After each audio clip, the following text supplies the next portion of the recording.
Welcome, Joe.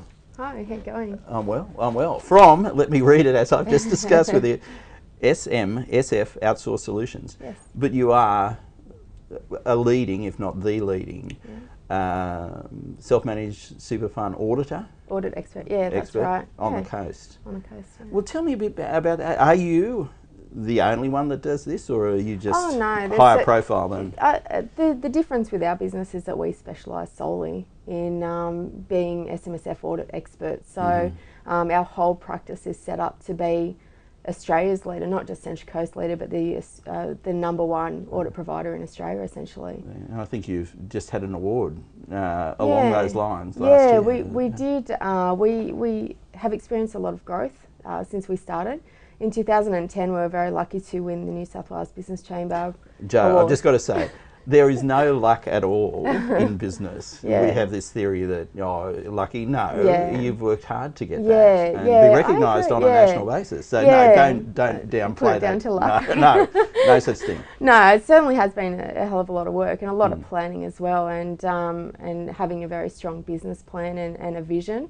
So I think it has been a lot of hard work. I think though with awards you sort of feel like being in the limelight for 2 minutes when you're used to being an auditor in the background and doing your job every day and just trying to sort of look after clients and do a good job. Sometimes it can be a bit surreal to be singled out at an award ceremony. We first met soon after that award and you were suffering then through that exposure. Yeah. But let's talk about some of that strategy and some of that business planning because we'd love to hear a bit about that. Yeah. 2005, has it always been a strong business plan? Have you always known where? From the very beginning, I think I started in the super audit division of Deloitte. I was only 17 years old when I started, so I was very fortunate to get a cadetship position straight out of school. So straight from Gorokan High into Deloitte in the big city. And so you're using that fortunate again. No, we'll let you go on this occasion, but okay. That's cool. That's a great I feel like a platform. lucky person, But essentially, SMSF audit has been something that's been very predominant through my entire career. And so I did have a vision from beginning the business in 2005 to solely specialise in SMSF audit and become one of the country's leading experts. So I saw a big opportunity in independence in particular and in accountants needing a solution to outsource audits to someone who really knew what they were doing without the competitive pressure of having an accountant perhaps down the road or even within their office that wasn't necessarily up to the task. Has your business plan always been written? No, absolutely not. In actual fact, the business plan itself has only been very recently documented. Up until now, it's been pretty much completely in my head. When I was putting it together, though, I realised how much I did have, and I had it all over the place. So I had all sorts of different folders and techniques of having this business plan written down, but not in sort of one wonderful formulated business plan that I would be able to go and demonstrate that that's what I've got. And really it came about from the awards because I had a lot of people talking to me about my business plan and I just thought, it's really time that I put all this together into something that, can be passed on and can be appreciated and put into effect by my entire team, really. I don't get out much, but I really admire businesses that do prepare those plans because there is that leap of actually writing the stuff down. It's confronting it honestly has been a very enjoyable process. Yeah. I think up until that point I probably wasn't ready to put it in writing. I almost had such grand plans, that you sort of scared in some ways to put it in writing because you set ambitious goals and you achieve them, and that's the way to do it. I think we've always from the beginning set ambitious goals, and by putting them down in writing it definitely makes them more achievable. And do you share those with the staff? Oh yeah, absolutely. It's a lot of fun, our business plan. It's got a lot of colour and a lot of images and pictures rather than a lot of writing. If someone hasn't seen your website, it's probably reflected in the colours of your website. Lots of hot pink and bright green and it's but also it's a great picture of where we've come from. So we've got in there a lot of... I'd love to talk about some of those decisions you made early on. If you chose one or two and said, hey, that was outstandingly good or bad, Yeah. Is it an outstandingly good decision? I think probably the most important decision that I made was the decision to embrace a niche and to absolutely just go headlong into a specialisation. And that has enabled us to be the best at what we do. So everything within our practice is focused on being the absolute best at the service of SMSF audit. And without a doubt, that's been the most important decision. Throughout the country, a lot of accounting practices do set up audit divisions or sections, or they have individuals that have a passion or whatever to take on that role. But for us, being a completely specialised business, just takes the opportunity and potential to a whole nother level. So that's been very important. I think the other thing is innovation, and we're very focused on innovation. And I just did a couple of presentations on innovation recently, which helped me reflect on how important innovation is within our business and how much it's sort of helped us. Excuse me, you've obviously not read the textbook or the stereotypical definition of auditors. Yes. Like, innovation? Yes. Yeah, I know.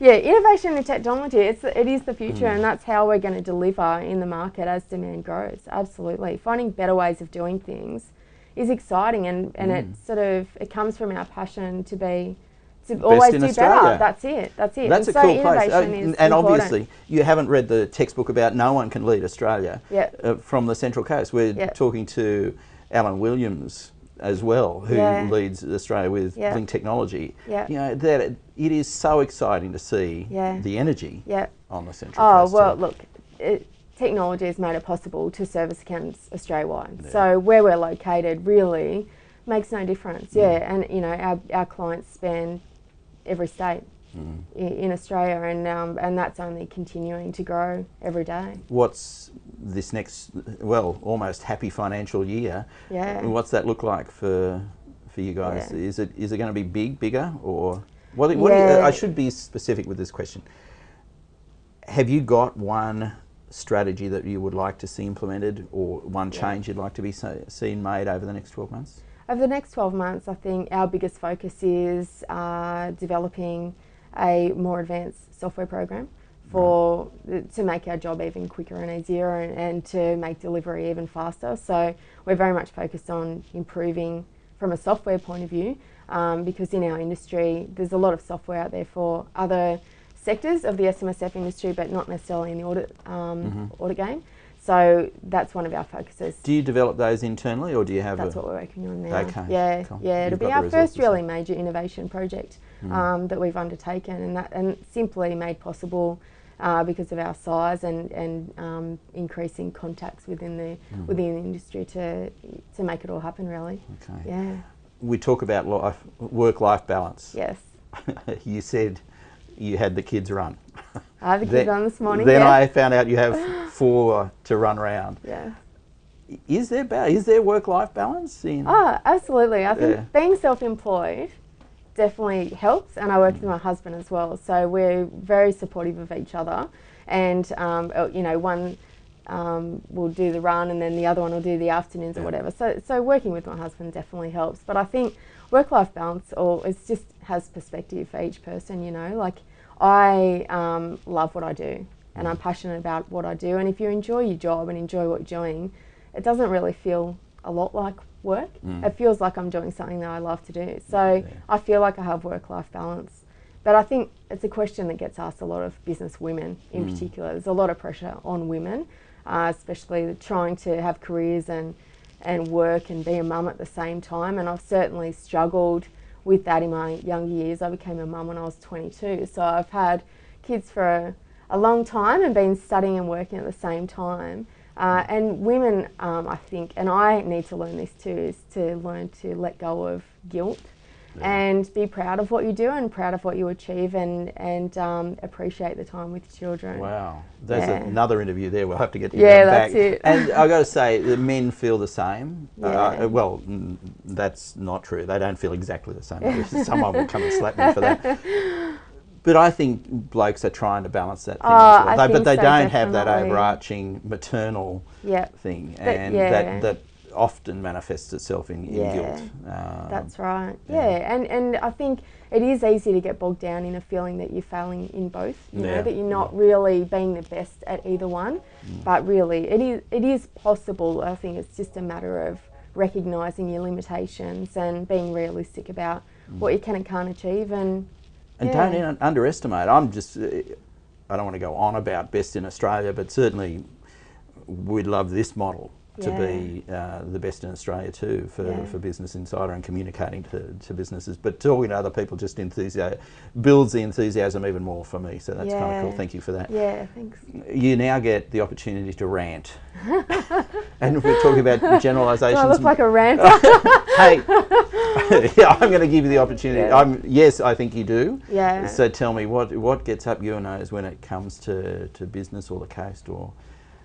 Well, I think the most important message that I have is for business people on the coast to take more of an interest in their self-managed super funds or just in their superannuation savings. So you may not want to run a self-managed super fund or even have enough money to do that, but for all business people to take more of an interest in super and regardless of age as well. I mean, I was lucky again, I won't say lucky enough, but with my super I was able to buy business premises for our business using my super fund, and I think that there's a lot of important strategies that Central Coast business people could use their superannuation as an opportunity, but just to take an interest as well if they do run a self-managed super fund in who their auditor is and getting to know who their auditor is and what their qualifications are and getting comfortable with the positive role that an auditor can bring. We really see our relationship with accountants and trustees as being a positive one. The audit stereotype can be the exact opposite in most cases, and the idea of speaking to an auditor or having a business relationship with an auditor can be quite daunting to many people, but I think we're breaking those barriers down and really changing in the industry's perception of what an auditor can bring to protect mum and dad trustees, to protect the business people of the Central Coast, from getting the right advice and sort of taking control of their future, but also for accountants as well to know that they've got a solution right here on the coast. They don't have to go anywhere else in the country or overseas. They've got people right here. And it's a niche-based specialist business, and I don't think enough people realise how powerful a niche can be if you choose it well. Oh yeah. Just to wrap, other than your blinding enthusiasm and passion for what you do, which is kind of infectious, is there a unique buying proposition that you take to accountants or that you take to clients and say, this is what we do differently? Value add is our biggest, is basically our motto, that we're not here to tick and flick and just be a compliance only function, like the gatekeeper before the tax office or anything like that.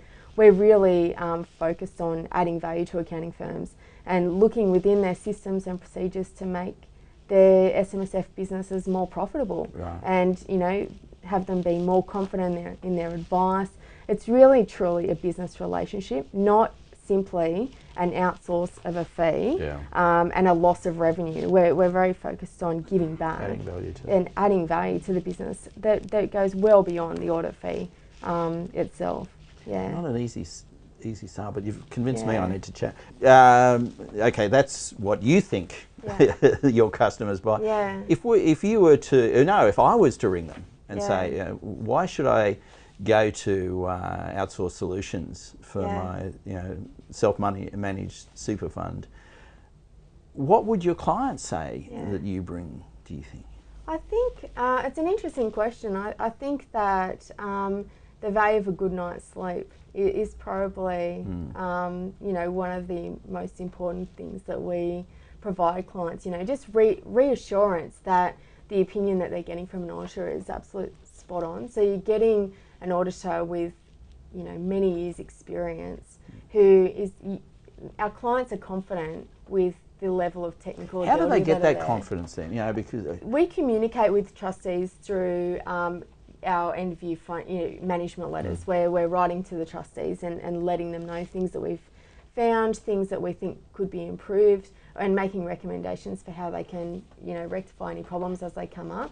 So I think there's, in that communication, there's a great opportunity to be able to display, you know, the amount of technical knowledge that we have, and also to keep trustees sort of calm and feeling, you know, positive about the experience, and that we have something, you know, that we're genuinely trying to help them, you know, protect their superannuation really.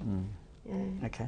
Is transparency important? Do you guys, well, part of that communication is coming back with suggestions and stuff like that. And is transparency delivered through that continuing communication? I'm presuming you don't just talk to them at the end of the year, or we write a lot of blog series, and that comes to mind when I think of transparency. That we've changed our focus a bit with our blog in terms of trying to educate accountants and trustees on why we ask for things and why we need things, and being really proactive in opening up the audit process. Because I think a lot of the time, if we ask for things during the audit, there can be you know, a little bit of resistance or tension if there's not that level of understanding about what you're actually trying to achieve. And I think the audit industry has failed there in the past, where it is quite secretive, and you know, there's a lot of mystery surrounding what an auditor's looking for and why they're asking for things, whereas we're very much trying to open that up and educate trustees and accountants as much as we can to, you know, eliminate processes and procedures that might be not totally necessary from an audit point of view, but really strike home why are we asking for things and what exactly are we looking for, and how does that benefit the client. Again, it comes back to the fact of that tenet of yours of adding value, and you really can't add value unless you can see. And you have open communication. And I think that's where a lot of my personality comes into the business as well, that I'm quite an open person and quite sharing as well in, you know, my ideas and experiences and all that, and I tend to push that through into our audit attitude as well. I don't know whether I can finish at a better time than that. Thank you for sharing, and thank you for your openness. It was been fantastic. Excellent. Thanks, Thank you very much. Thank you.